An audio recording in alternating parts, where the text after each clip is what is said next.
May konting ani po. Ayan, may konting ani. Blessing tayong konti.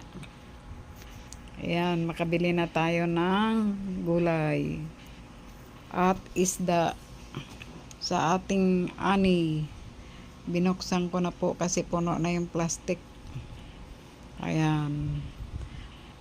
Dadalhin ko yan sa bigasan. Papalit ko ng buong papel. Pero ito hindi na. Yan ang naani ko sa siguro 3 weeks to 3 weeks. Mahina, ang dami namin dito tabi-tabi yung aming mga wifi po.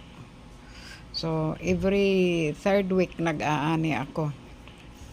Minsan nakakalimutan kay umabot ng mahigit 3 weeks. Ayan, konti lang naman, parang pangbayan ng net. Yan na po ang naani ko ngayong araw na to. Mga coins galing ng wifi.